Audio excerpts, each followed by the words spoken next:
पश्चिमी उत्तर प्रदेश में धान की सरकारी खरीद इस बार 1 अक्टूबर से शुरू हो चुकी है। अब धान को लेकर उत्तर प्रदेश के लखीमपुर खीरी से बड़ी खबर सामने आई है, जहां खबरों की माने तो यहां धान खरीद के मद्देनजर खोले गए 124 केंद्रों पर किसान नहीं पहुंच रहे हैं। कहा जा रहा है कि यहां सन्नाटा पसरा हुआ है। बताया जा रहा है कि यहां किसानों का धान खरीद केंद्रों की शर्तों पर खड़ा नहीं उतर पा रहा है, जिससे किसान अपनी फसल को आढ़तों और राइस मिलों को बेचने पर मजबूर हो रहे हैं। एक रिपोर्ट में बताया गया कि किसान अपने धान को 500 से 600 रुपए से ज्यादा के घाटे पर भी निजी खरीदारों और राइस मिलरों को बेच दे रहे हैं। किसानों का कहना है कि वे अपनी फसल को यूं ही नहीं स्टॉक करके रख सकते हैं। किसानों की माने तो सरकार की शर्तों के कारण वे सरकारी खरीद केंद्रों पर अपना धान नहीं बेच पा रहे हैं और मजबूरन उन्हें दूसरा विकल्प देखना पड़ रहा है। बता दें कि लखीमपुर खीरी में धान बेचने के लिए निजी आड़तों और राइस मिलर्स के यहां लंबी कतारें देखने को मिल रही हैं। बताया गया है कि कुछ मिलर्स किसानों की इस मजबूरी का फायदा उठाकर मनमाने दाम में भी किसानों से धान की खरीद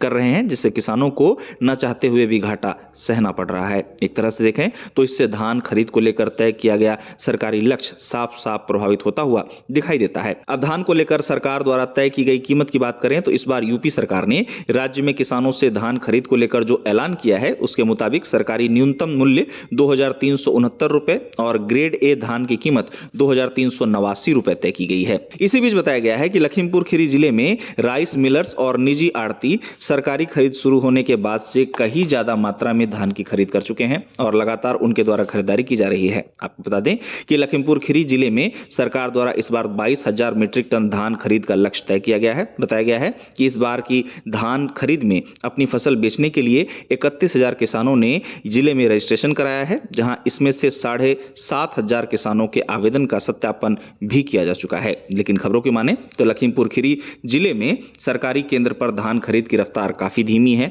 और इसका कारण क्रय केंद्रों की शर्तों को बताया जा रहा है, जिससे किसान अपनी धान निजी खरीदारों और राइस मिलर्स को कम दाम पर बेचने को मजबूर हो रहे हैं।